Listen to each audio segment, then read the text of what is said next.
Au sommaire des actualités de TVCO cette semaine, on fait le tour des dossiers chauds à Baie-Saint-Paul en compagnie du maire Michaël Pilote. La collecte des matières résiduelles requiert à la fois beaucoup de technologie et suscite aussi beaucoup de questions. La Ville de Baie-Saint-Paul tiendra une séance de consultation qui portera sur la préservation du paysage. On rencontre Lydia Duchesne, la nouvelle directrice générale du Centre de production des ateliers en heure actuelle. On vous propose des activités hivernales pour les petits et pour les grands. Et enfin, on parle de sport en compagnie de Maxime Jodoin. Bonne émission.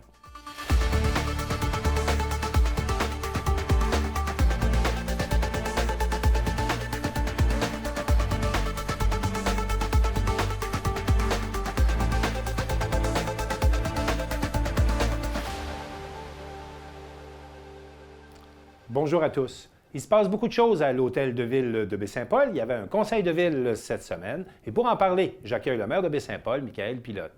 Monsieur Pilote, bonjour. Bonjour. On va tout de suite commencer, si vous le voulez bien, avec le dossier de l'Arena. La semaine dernière, vous avez procédé à l'ouverture des soumissions pour les travaux de rénovation de l'Arena. Il semble que les montants qui vous sont soumis sont beaucoup plus élevés que ce qui était prévu. Bien, ce que je pourrais vous dire, c'est sûr que tout ce qui est prévu là, dans ce sens-là, il y a quand même les estimés de coûts qu'on garde confidentiels, là, évidemment. Cependant, on parle de plus d'un million en imprévus là, qui sont là. Il y a une différence d'un million. De plus d'un million. C'est quand même un montant d'importance là, que nos professionnels avaient estimé et qu'actuellement, là, on se retrouve là, avec une projection qui est beaucoup plus élevée que prévu. Mais qu'est-ce qu'on fait dans ce temps-là? Bien, la première chose, c'est qu'on panique pas. On s'assoit, on regarde les différentes options qu'on a là, sur la table. Et là, on est à regarder, là, c'est ça, qu'est-ce qu'on va faire. Mais c'est un projet qui est porteur pour notre collectivité, un projet auquel on tient. Ça fait déjà 3 ou 4 ans que vous travaillez là-dessus à la Ville de Baie-Saint-Paul. Oui, puis en même temps, nos infrastructures ont besoin de renouveau. L'Arena, ça ne date pas d'il y a 10 ans. C'est un Arena qui date des années 70. Et lorsqu'on met en place un bâtiment de ce type-là, c'est pour les 50, 60 prochaines années.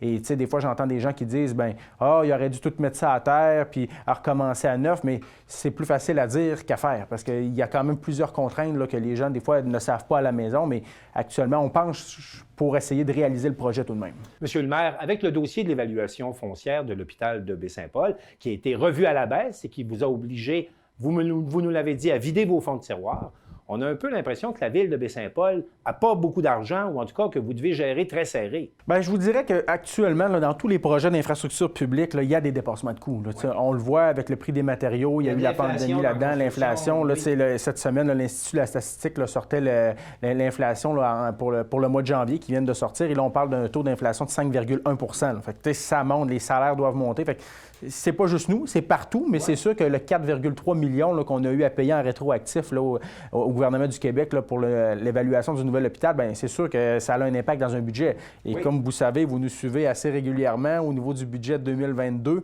on a dû faire des compressions budgétaires très importantes puisqu'on a un manque à gagner d'autour d'1 million de dollars là, pour le récurrent à chaque année qu'on perd avec l'évaluation là, du nouvel hôpital. Et là, on rajoute 1 million de plus pour les travaux prévus à l'Arena. Oui, on rajoute 1 million, mais là, on est en train de regarder là, pour s'adjoindre de différents partenaires. Là. On est en train de regarder le montage financier, comment on pourrait faire là, pour faire le projet, tout en gardant en tête qu'il y a une capacité de payer du contribuable. Votre volonté, c'est quand même de trouver l'argent pour être capable de rénover l'Arena. Pour l'instant, on est en train de regarder. Il y a différents scénarios. La décision finale n'est pas encore prise. On a quand même là, des délais légaux là, pour, suite à un appel d'offres lorsque les soumissions sont ouvertes. Pardon. Mais on regarde les différentes possibilités. Mais actuellement, c'est clair que ce projet-là, on tient toujours à ce projet-là à l'Hôtel de Ville de Baie-Saint-Paul. Parlons maintenant de l'important dossier de la circulation à Baie-Saint-Paul.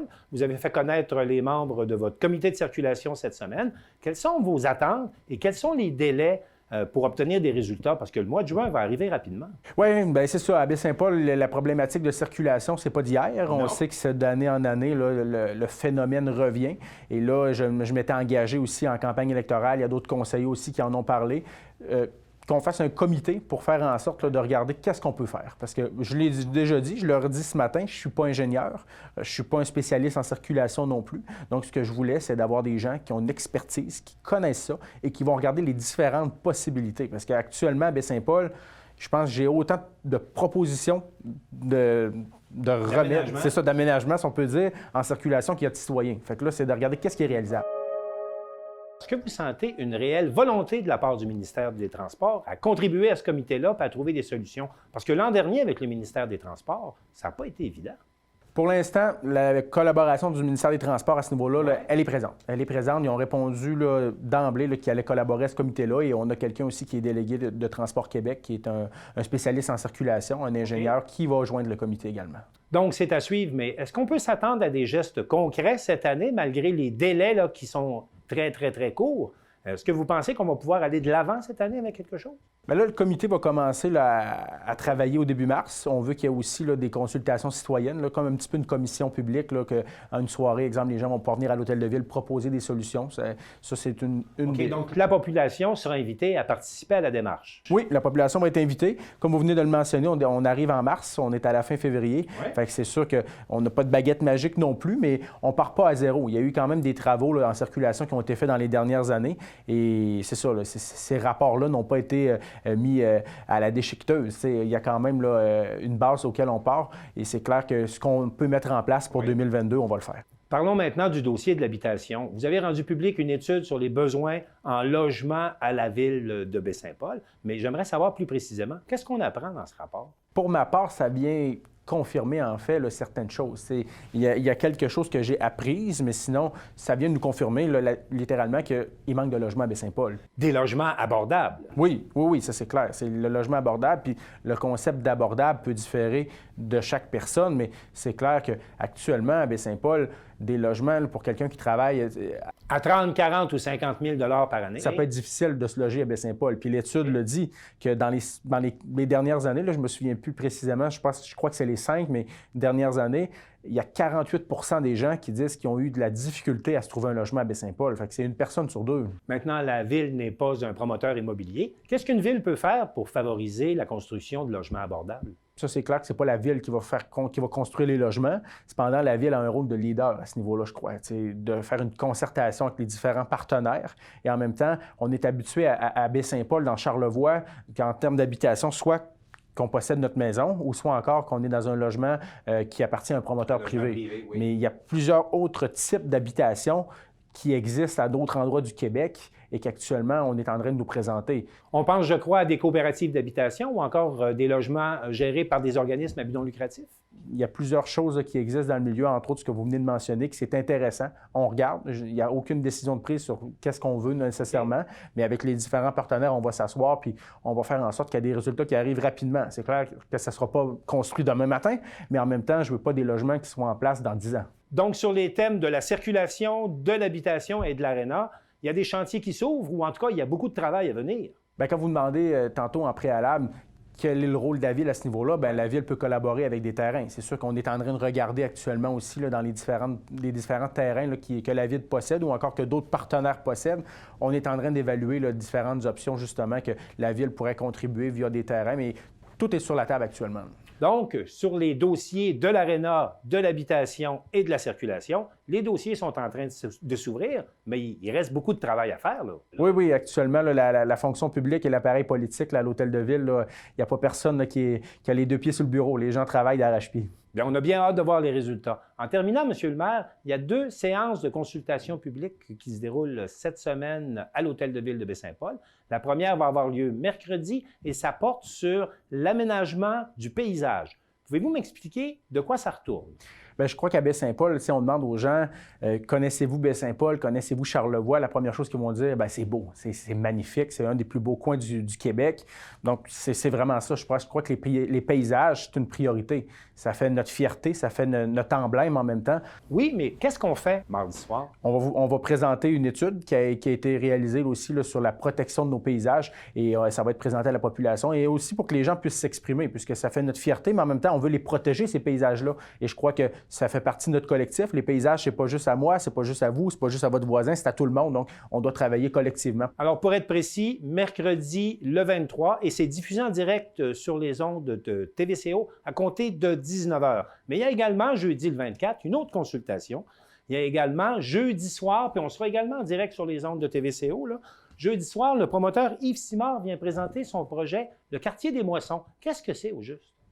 Bien, c'est le projet qui est communément appelé là, les anciennes terres de M. Larouche, là, à Baie-Saint-Paul, qui sont derrière le quartier Ménard. C'est des terrains là, qui sont très vastes. On parle d'un projet là, qui va être quand même assez porteur pour les prochaines années. Là. Pour Baie-Saint-Paul, dans les prochaines années, ça va se développer dans ce coin-là. On parle, il y a du résidentiel, il y a du commercial, il y a une partie d'industriel.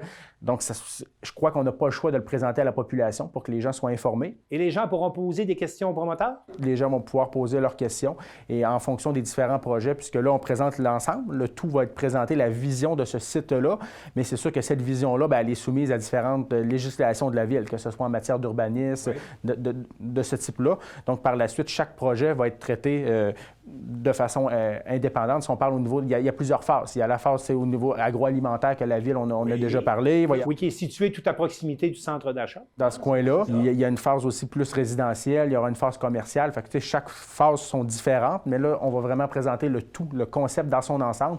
Et pour avoir vu la présentation, là, je peux vous dire que c'est un projet là, qui va être gagnant pour les prochaines années à Baie-Saint-Paul. Donc, je le rappelle, mercredi 23, sur les ondes de TVCO en direct, il sera question de la consultation sur le paysage. Et le lendemain, le 24, toujours à 19h, on va parler du quartier des Moissons.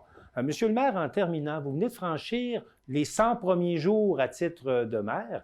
Quel serait le meilleur qualificatif pour décrire vos 100 premiers jours? Je crois que ça a été un gros début. On a bien débuté. Actuellement, c'est sûr que c'est un changement quand même. Là, il y a la moitié du conseil municipal qui est nouveau. Il y a quand même un nouveau maire après plusieurs années là, avec une personne qui a été à la tête de la Ville. Donc là, c'était vraiment d'arriver à l'hôtel de Ville. Il y a quand même différents chantiers que vous venez de nommer. Là, on parle de l'habitation, on travaille à ce niveau-là. La circulation, le comité vient de se former. Il y a différents promoteurs à Baie-Saint-Paul qui travaillent aussi. Fait que là, on est en train d'agencer plusieurs choses, de planifier et on veut que les résultats soient quand même assez rapides. Et Baie-Saint-Paul, c'est une ville qui chemine. L'Institut Statistique Canada vient de présenter son recensement et Baie-Saint-Paul, on a 225 résidents de plus qu'en 2016. Et il y en aurait plus s'il y avait plus d'habitations. En plein ça. L'habitation, l'étude le mentionnait aussi qu'il y avait des gens qui voulaient venir à Baie-Saint-Paul, mais faute de trouver un logis, ils sont allés dans d'autres municipalités. Fait que c'est sûr qu'actuellement, on est en train de faire en sorte que nos projets se réalisent, mais qu'on soit capable d'accueillir les gens aussi. Fait que nos 100 journées, là, il y a ça a été du travail et on fait une cohésion aussi au sein du conseil municipal, puisqu'actuellement, le conseil travaille en équipe, ce qui est porteur pour la collectivité, puisque les projets peuvent s'avancer plus rapidement. Monsieur le maire, merci d'être venu faire le tour des dossiers avec nous aujourd'hui et je vous dis à la prochaine. Parfait, bon week-end. C'était Michael Pilote, le maire de Baie-Saint-Paul. La collecte des matières résiduelles est maintenant chose courante dans les municipalités du Québec et notre journaliste, Élisabeth Tailleur, nous a préparé un reportage pour nous indiquer comment ça se passe et qu'est-ce qui se passe par la suite. On l'écoute. Nous sommes mercredi matin. L'équipe de Matrec se prépare à débuter la journée. Vérification de l'état des camions et de l'équipement de sécurité. Bottes, crampons, dossards. Après une bonne inspection, il y a beaucoup d'équipements, il y a de l'hydraulique, il y a beaucoup de choses à vérifier avant de départ pour être sûr de ne pas avoir le moins de problèmes possible sur la route. Là. Une fois son inspection terminée, remplir son rapport d'inspection adéquatement. Une fois que tout ça est fait, il va vérifier son équipement avec lequel il travaille, le bras qui ramasse les bacs, s'il n'y a pas de fuite, si tout fonctionne là, normalement. Quand tout ça est vérifié, ses lumières de travail aussi, évidemment. Là. Puis quand tout ça est vérifié, il est prêt à partir. Là. Il est venu me consulter, je lui ai dit sa route. Pascal Marié, chef d'équipe du fournisseur de services, affecte les secteurs et les routes aux employés tous les matins. À Baie-Saint-Paul, on retrouve 2 types de collecte, ce qui nécessite des camions différents. Il y a les collectes résidentielles. Ça, c'est la collecte résidentielle, c'est tous les petits bacs, les bacs de le porte-à-porte, les bacs de maison. Après ça, on a les conteneurs à chargement avant. Ça, c'est la collecte commerciale qui se fait avec un autre type de camion. Puis on a la collecte là, avec des boîtes de 40 pieds, des boîtes roll-off. Ça, c'est le secteur commercial, les éco-centres.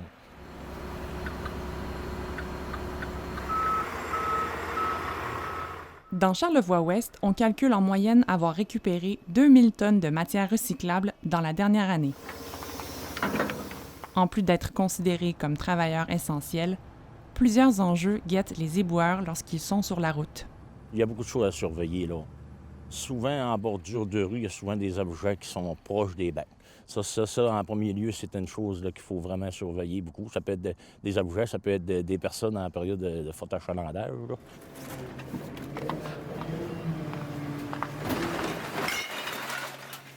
Les clignotants, c'est les lumières de travail. Vraiment faire ces stops là, vraiment comme il faut. Il faut avoir un peu la tête partout là-dedans. Là. Comme un peu quand on a été faire un tour tout à l'heure. Il y a plusieurs caméras, fait qu'il y a plusieurs points de vue.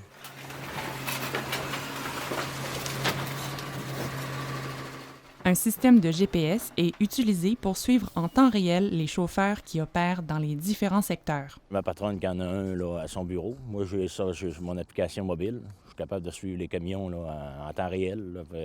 Je peux aller le chercher sans même l'avoir averti. Je peux arriver. Puis s'il est brisé, je vais savoir il est où. J'ai des codes moteurs aussi sur l'application que j'ai. Fait que quand le chauffeur m'appelle et qu'il me dit qu'il y a un problème, je suis capable d'aller voir tout de suite. Avec le code, ça concerne quoi? Si je peux le laisser rouler ou s'il faut que je fasse arrêter le camion. En 2021, le budget total des opérations en collecte de matières résiduelles s'élève à 3 380 781 $, ce qui représente une augmentation de 9 % en 2022. Au niveau de la quote-part pour la collecte des déchets, c'est 1 622 486 $ qui est rechargé aux municipalités. Au niveau de la matière recyclable, c'est 25 566. Et au niveau des éco-centres et collecte des bacs bruns, c'est 1 038 816 $. Donc, ça, c'est les montants qu'on recharge aux municipalités et qui sont facturés dans les comptes de taxes là, des citoyens. Une journée de travail peut rapidement s'allonger, confie Pascal Marié. À l'hiver, ça baisse un peu. Il y a moins il y a autant de résidents, mais il y a moins de commerciaux un peu. Il y a moins de touristes. L'été, ça roule beaucoup. L'été, les gars vont faire plus d'heures un peu, là, surtout le printemps. Là, quand on arrive en dégel, le monde font le ménage de terrain. Ça, c'est beaucoup de travail. Là. On peut parler des journées là, l'été là, de 10 à 10 et 12 heures. Il existe différents endroits où les camions déchargent les matières résiduelles. La récupération, c'est ici. En arrière de nous, dans l'entrepôt qui est là. Nous autres, la récupération, voit ici, elle est chargée dans un trailer de vanne, puis montée chez Via, à Lévis. Puis les déchets, c'est sur le site de la MRC à Sainte-Placide. C'est juste un site de transfert, c'est dompé on appelle ça des transtors. Puis après ça, ça dompe dans un trailer de vanne aussi. C'est monté à Saint-Rosaire, là, dans une dompe qui est là-bas. Est-ce que les matières recyclables sont bel et bien disposées de façon adéquate? Bien, la société VIA, c'est un organisme à but non lucratif. Donc, eux, avec les surplus d'argent qu'ils ont, ils investissent vraiment dans leur centre de tri. Donc, la machinerie est à jour. Ils sont beaucoup... comment dire ça, ils ont beaucoup de lecteurs optiques, c'est vraiment un tri mécanisé, beaucoup. C'est sûr qu'ils ont des employés aussi, donc l'important pour eux, c'est vraiment la qualité des matières. Donc, c'est vraiment un bon centre de tri qui travaille fort pour avoir des matières de qualité. Et la plupart des produits sont revendus aussi au Québec, ce qui prouve que c'est des matières de qualité, parce que souvent, quand ça s'en va à l'extérieur, c'est que les matières sont moins bien triées.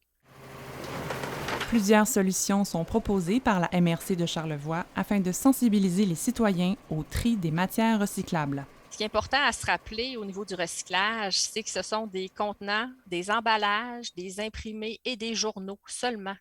Donc, si la matière que vous avez, c'est un jouet, bien, c'est pas recyclable parce que ça ne fait pas partie là, de ce que je viens de vous énumérer. Donc, même s'il y a le logo recyclage dessus, on ne peut pas le mettre dans le bac bleu.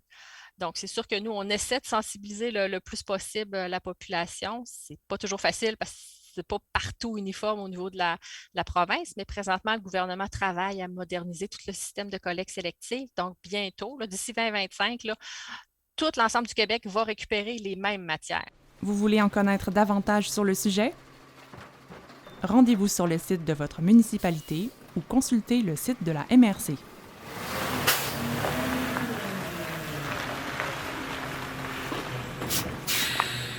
Ce mercredi 23 février, la Ville de Baie-Saint-Paul tiendra une séance de consultation publique sur le thème de la protection du paysage. Cette séance de consultation sera diffusée en direct sur les ondes de TVCO. Et pour en savoir plus, on a rencontré Mathieu Lemay de la firme Arpent. Monsieur Lemay, bonjour. Bonjour. Alors, M. Lemay, il y aura une consultation publique le 23 février prochain concernant le plan paysage à Baie-Saint-Paul. Peut-être commencer par nous expliquer qu'est-ce que c'est exactement, de quoi il s'agit? Ben, en fait, la présentation, ça va être vraiment de présenter les grandes lignes du plan paysage qui a été adopté en juin 2019, donc déjà Oui. de plus de 2 ans. Donc, les citoyens ont participé activement à l'élaboration de ce plan paysage-là, que ce soit un sondage en ligne ou il y a un comité de suivi aussi du plan paysage. Donc, la présentation, ça va être vraiment l'occasion de le présenter au grand public, donc présenter les différents lieux qui composent le paysage de Baie-Saint-Paul, les différentes unités de paysage, comme on appelle.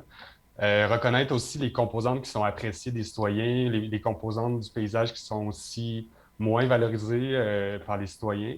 Parler des grands enjeux du paysage comme le maintien et préservation des milieux naturels, des paysages agricoles, par exemple. Puis voir aussi vraiment, c'est l'aspect comment les citoyens peuvent faire partie de la solution pour pallier aux enjeux là, de paysage. Là. Donc, comment les petites actions citoyennes peuvent aider. Là. Qui fait partie de ce plan paysage, justement-là? Donc, vous dites, il y a les citoyens, il y a la ville. Est-ce qu'il y a d'autres acteurs?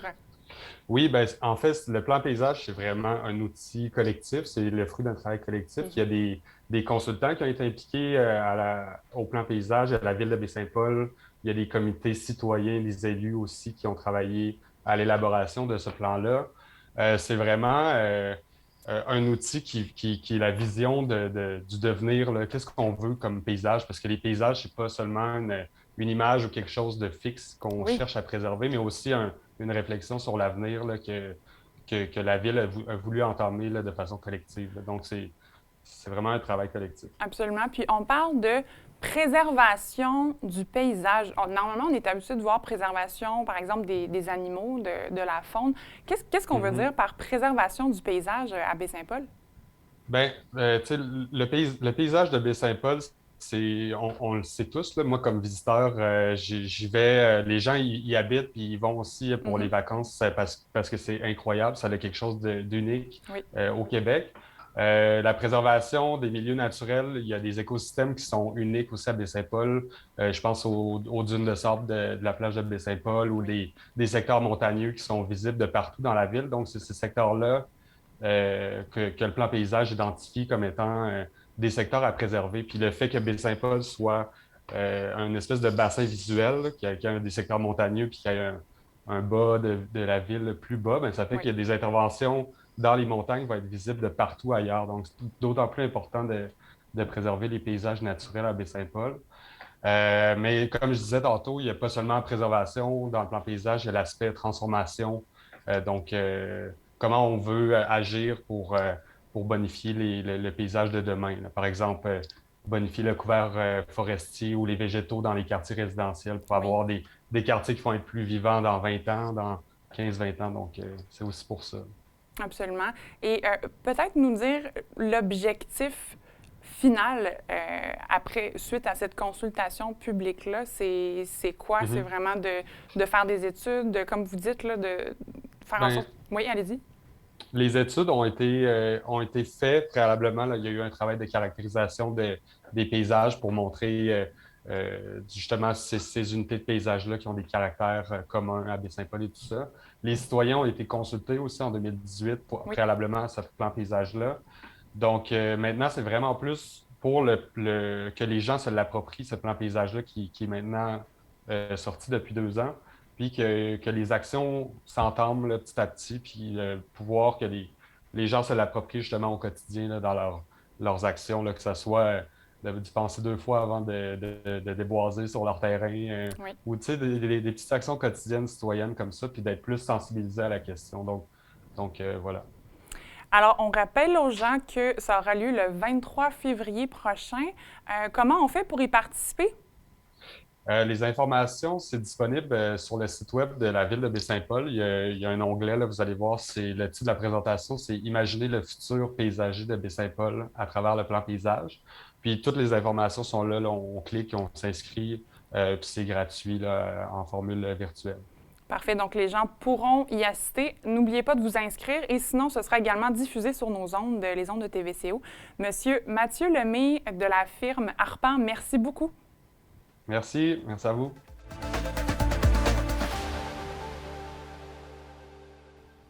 Lydia Duchesne est la nouvelle directrice générale du Centre de production en art actuel Les Ateliers de Baie-Saint-Paul et je l'ai rencontrée afin qu'elle nous présente ses projets.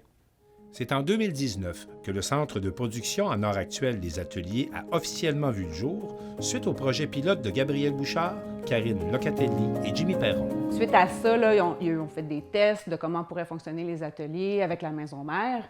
Et puis, un organisme à part entière a été créé en 2019. Et vous siégez au conseil d'administration. Exactement. Je suis du comité là, de fondateur des ateliers. On a eu Marilyn Busque-Dubois comme première directrice qui a fait une excellente job de démarrage d'entreprise. Et puis, Marilyn, qui est une artiste aussi, avait besoin d'aller finalement travailler sur des projets personnels, faire de plus de place pour sa vie professionnelle. Donc, le poste a été libéré. Plusieurs défis attendent Lydia Duchesne, dont le financement. C'est d'aller chercher le financement qu'il faut. Les ateliers d'artistes, les subventions pour le fonctionnement, on est éligible seulement à partir de 5 ans d'existence. Les ateliers ont maintenant 2 ans. Ce qui fait que là, les défis actuels, c'est de faire rayonner là, les ateliers, de montrer notre raison d'être, de montrer qu'on est pertinent, qu'on est important, qu'on est utile pour les artistes, mais pour la communauté, le milieu aussi. L'aménagement des nouveaux ateliers permettra aux artistes invités de collaborer sur des projets et de profiter des locaux situés à Maison-Mère à Baie-Saint-Paul. Ici, c'est l'atelier collectif, le 22-11, qui sert pour les résidences, donc des artistes qui viennent de l'extérieur ou qui sont des fois déjà dans Charlevoix, mais qui veulent venir vraiment travailler, là, faire un blitz de travail sur un projet en particulier ou bien explorer de nouvelles techniques, essayer des nouvelles choses. Ils vont participer à une résidence pour 1 semaine jusqu'à 4 mois. Et puis l'atelier collectif ici peut accueillir jusqu'à 4 artistes à la fois. Bien, ici, on a la chance d'avoir la grosse presse ici, qui est notre animal de compagnie, Oui. qui est un prêt de Jimmy Perron, en fait, qui nous permet de faire de la gravure, de l'estampe. Donc, puis on a une autre petite presse à côté ici. Donc, on est bien installé pour ces types...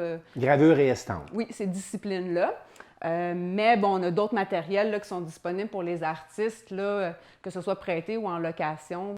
Il peut y avoir des résidences, par exemple, où on a 4 personnes, mais qui sont ensemble. On a des collectifs, des fois, qui sont là. Et puis, ce qui est intéressant avec l'atelier collectif, si on a des artistes qui ne sont pas nécessairement déjà ensemble, le fait de travailler dans le même milieu, ça amène à des échanges. Puis finalement, des fois, on a des co-créations, justement, qui en ressortent. Une programmation chargée est à venir pour les prochains mois. Là, présentement, on a déjà une résidence importante, qui est la résidence Hommage à Stella Sasseville, pendant 2 mois, qui est une initiative de Karine Locatelli et Jimmy Perron, avec le Mousse Café comme partenaire là, pour la diffusion des œuvres qui vont ressortir de tout ça. On a notre première artiste internationale aussi qui vient en résidence au mois de mars, pendant 2 mois, qui est Sarah Hildebrand. Donc ça, c'est un beau rayonnement pour les ateliers. On a aussi plein d'autres projets qui s'en viennent. On essaie de créer des projets de création pour nos artistes. Je ne peux pas tous les nommer parce qu'on attend des confirmations. Un concours avec la jeunesse aussi. Pour toute information ou pour connaître les prochaines expositions, suivez les ateliers sur les réseaux sociaux. J'accueille maintenant Élisabeth Pailleur pour parler d'activités hivernales à la ville de Baie-Saint-Paul. Élisabeth, bonjour. Bonjour Martin. Élisabeth, avant de parler des activités hivernales qui sont proposées, cette semaine, le jardin d'enfants a eu un beau cadeau. Les tout-petits ont reçu un beau cadeau cette semaine. Oui, absolument. On parle de raquettes d'une valeur de 900 $ pour tous les enfants. Ils étaient très, très contents. C'est une participation de Desjardins ainsi que Écotone. On peut regarder le reportage. 1, 2, 3!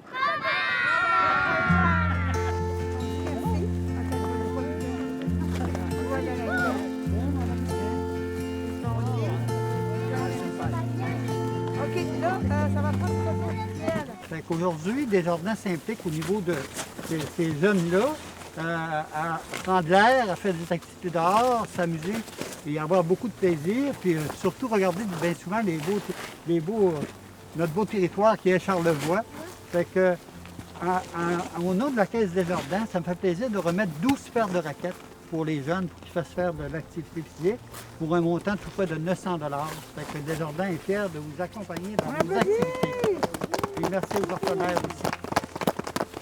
c'est intéressant puis, de savoir que les jeunes vont bouger, de diversifier aussi l'offre de services qui est déjà génial pour le jardin d'enfants, d'avoir un service là, qui va être un beau service pour notre population. Fait qu'aujourd'hui, c'est ça, je suis bien fier de participer à cet événement-là là, pour notre collectivité. Fait que j'espère que vous allez avoir du fun, profitez-en. Ouais!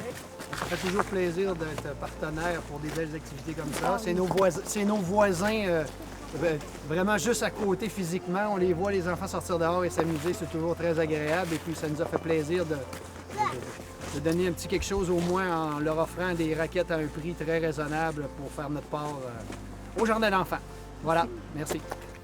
Ces jeunes-là, ça a environ 4 ans, faut que ça bouge. Faut que ça bouge beaucoup. En fait, on ne réalise pas des fois, là, mais les recommandations au niveau national, là, les enfants, c'est comme 180 minutes d'activité. C'est d'activité quand même qui bouge un peu par jour. C'est 3 heures, ça, là. Donc 60 minutes d'activité physique assez intense. C'est pour ça que des fois, quand on regarde ça de notre point de vue d'adulte, on dit « Ils ont donc bien du gaz, ces jeunes-là! »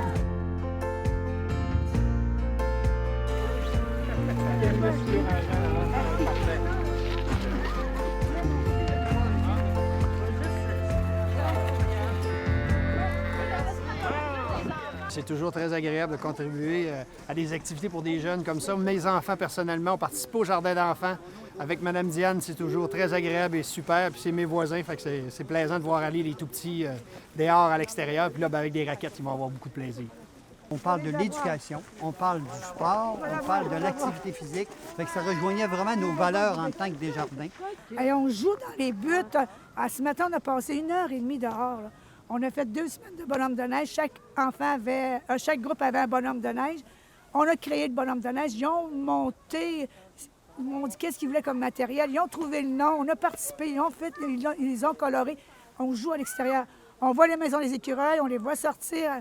On les voit marcher. On voit les traces des animaux. Fait que la semaine prochaine, je vais coller des traces d'animaux un peu partout. Puis derrière, il va y avoir la photo de l'animal. Il va y avoir des ours, il va y avoir des renards, il va y avoir des chiens, il va y avoir des chats, des écureuils. Et pourquoi la raquette? Parce que je me suis dit, plus facile de faire de la raquette que du ski, et de un en premier. Puis les raquettes, c'est de la marche.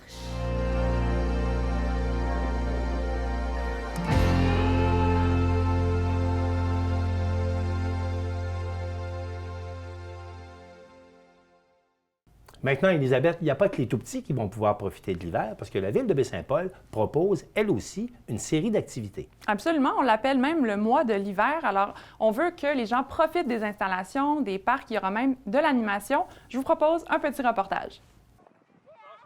Le mois de février peut parfois sembler bien long dû au froid vigoureux. C'est pourquoi la nouvelle fête familiale du mois de l'hiver arrive au bon moment. La Ville de Baie-Saint-Paul propose de profiter des installations hivernales tout en s'amusant avec des personnages féeriques. Sortez vos patins, car la patinoire et le sentier de glace du parc Saint-Aubin sont accessibles. Vous préférez le ski de fond ou la raquette? Profitez des sentiers aménagés et invitez la famille ou des amis. La location de raquettes est maintenant possible au coût de 5 $ la paire. Amusez-vous avec les personnages colorés dans la forêt du Parc du Gouffre. Chansons, animations et contes au rendez-vous. Initiez-vous à l'art de la boussole et à la nature la nuit avec les animateurs et naturalistes de GEP Charlevoix au Bois éduqué. Pour connaître l'état des installations, informez-vous auprès de la Ville de Baie-Saint-Paul. Élisabeth Pailleur, merci. Merci beaucoup. C'est maintenant le temps de parler de sport, du sport local, mais également du sport des grandes ligues, en compagnie de Maxime Jaudoin. Maxime Jaudoin, bonjour. Bonjour, Martin. Maxime, avec la victoire de l'équipe féminine de hockey aux Jeux olympiques, on peut maintenant parler de la muraille de Chine de Charlevoix. Oui, alors d'une grosse victoire pour le Canada 3-2 contre les États-Unis. Oui. On a un peu peur parce que les États sont venus de l'arrière par 2 buts. Ça a passé tout près de la prolongation. Heureusement, on l'a remporté. Et Anne-Renée Desbiens, athlète locale, là, vraiment... Notre gardienne de but. Notre gardienne de but. La muraille de Chine de Charlevoix, là, où... Peu importe le jeu de mots comme vous choisissez, mais on est content parce qu'elle a fait un tournoi absolument formidable. Des arrêts clés que je pense que personne n'aurait pu les inventer. Il fallait que tu le fasses pour faire ça. Et bravo à elle. Et je tiens aussi à féliciter Marie-Philippe Poulin, la capitaine, parce que ces 2 Québécoises, on sait qu'elle et Anne-Renée ont une très belle entente. C'est le 4e jeu, Mme Poulin. Oui, bien, il y en a qui sont là depuis longtemps. Marie-Philippe Poulin, elle, qui était là, même à l'époque de Charline de la Bonté, on s'en souvient, et aussi Caroline Ouellette. OK. Alors vraiment, là, pour ces deux athlètes-là québécoises, là, on les a vus durant la cérémonie des médailles. Là, la complicité qu'ils ont, c'est absolument formidable. Et jamais on aura autant entendu parler de Charlevoix pendant les Jeux olympiques. Oui, bien ça fait du bien. Ça fait du bien. Puis c'est important aussi de souligner un peu l'athlète de Charlevoix qui participe parce qu'on sait qu'Anne-Renée a failli ne pas y aller. Finalement, elle y est allée. Et je pense que demandez-lui si elle regrette son geste après la médaille d'or. Je pense qu'elle va vous dire qu'elle est contente. Changeons de sujet. Oui. Il y aura un drag de motoneige à Saint-Siméon. Comment ça se passe, ça, un drag de motoneige? Oui, alors drag de motoneige, bien d'un, Saint-Siméon au camp Arthur Savard le 26 février, on va le dire. Et les motoneigistes qui vont participer, on les voit, là. Oui, mais de façon amicale, il faut le préciser. Alors là, c'est un drag, c'est des petits circuits qui sont Donc ça, c'est tracés. comme une course de voiture côte à côte, là. Absolument. Le premier qui franchit la ligne en ligne droite. C'est des courses. Donc là, évidemment, bon, il y a des moteurs, il y a des machines qui sont un petit peu différents. Oui, Parce que différentes également, catégories, je suppose. Oui, on a 8 catégories différentes, Oui, OK. côté moteur et tout ça. Donc, ça va se passer sur le lac aux oreilles de cochon. Alors, un petit jeu de mots sympathique. Donc, c'est vraiment amical. Donc, il n'y a pas de prix en jeu. C'est pour s'amuser qu'on fait ça. Donc, on invite le monde à venir voir ça le 26 dès 11h. 10 $ le coût de participation. Et la bonne nouvelle, c'est qu'enfin, il n'y a pas de limite pour le public. Donc, si vous voulez venir, venez-vous-en, on vous accueille. Bon, à suivre pour le 26 février. Oui. Parlons un peu du passé. Là. Une belle victoire des Rams de Los Angeles au Super Bowl cette semaine. Oui, bien les Rams, vraiment, là, victoire de 23-20 sur les Bengals. Un match qui a été corsé, un gros match, un gros show de la mi-temps. Là. Évidemment, il fallait aimer un peu le hip-hop parce qu'on avait Snoop Dogg, on avait Eminem. Donc, bon, moi, je suis un petit peu plus rock, mais quand même, le spectacle était très bon. Et moi, je veux préciser que les Rams ont gagné, mais selon moi, la grande victoire, c'était vraiment les restaurants parce que c'est arrivé au début d'un déconfinement progressif et les restaurants pour ce match-là étaient pleins à craquer. Donc, dans mon livre à moi, oui, les Rams, mais les victorieux, c'est vraiment les restaurateurs. Un Super Bowl qui est arrivé au bon moment. Oui, bien écoutez, quand je joue au sport, c'était plein tête. À 50 %, mais c'était plein quand même. Parlons maintenant un peu du Canadien de Montréal. Oui. Ce qui est drôle avec le Canadien, c'est qu'on parle surtout du deuxième étage. On parle pas de ce qui se passe à la patinoire. Oui, bien là, ça bouge de partout, Martin. Administration, il y a des joueurs qui partent, des joueurs qui arrivent. Là, vraiment, devant le filet, on a amené Andrew Hammond récemment pour aider un peu Montembeault parce qu'il y en a vraiment qui ont de la misère à percer. Il en arrache vraiment. Toffoli est parti à Calgary, Tyler Toffoli. On a amené 2 joueurs pour aider et 2 joueurs de pêchage. Bon, là-dedans, il y en a qui vont aller à Laval, évidemment, puis il y en a qui vont poursuivre avec le club. Mais dernièrement, et là, c'est tout frais, c'est vraiment l'embauche de Vincent Lecavalier qui, lui, aux opérations hockey, qui va être un peu l'adjoint, si vous voulez, là, à Ken News, et Nick Bobrov, qui, lui, est au recrutement parce qu'on sait que Timmins a perdu sa job. Donc, vraiment, si on regarde ça un peu, un chum, c'est un chum. Donc, entre guillemets, là. Alors, au Canadien de Montréal, la direction, là, ils se connaissent bien, là, ce gang-là. Oui, bien, c'est ça. Bien, tu sais, on reprochait beaucoup à l'époque la relation trop proche entre Bergevin, Timmins et ceux qui étaient là. Donc, là, de savoir que les gars se connaissent trop, c'est ça un petit peu qui faisait, oups, est-ce qu'on est correct? Parce que Martin Saint-Louis puis Vincent Lecavalier, ça a joué ensemble des années. Bien, ça a joué à Tampa Bay notamment. Ils ont remporté sans tromper une Coupe Stanley à cette époque-là. Donc, oui, tout le monde se connaît. Donc, des fois, ça peut être ça, tu sais, une trop bonne entente, ça va être bénéfique. Mais comme je vous dis, est-ce que ça veut dire que tout le monde va être là à long terme? Ça ne veut rien dire. C'est pour terminer la saison. Mais on espère, j'ai hâte de voir cet été, qu'est-ce que le CH va nous offrir, de un, avec l'administration revampée, et de 2, avec pas la vente de feu, mais certains joueurs qu'on veut échanger, dans le but toujours d'améliorer l'équipe. À suivre, Maxime Jodoin. Certainement. Merci beaucoup. Ça fait plaisir. Alors, c'est tout pour cette semaine. On espère que ça vous a plu. Et au nom de toute l'équipe de TVCO, je vous dis à la semaine prochaine.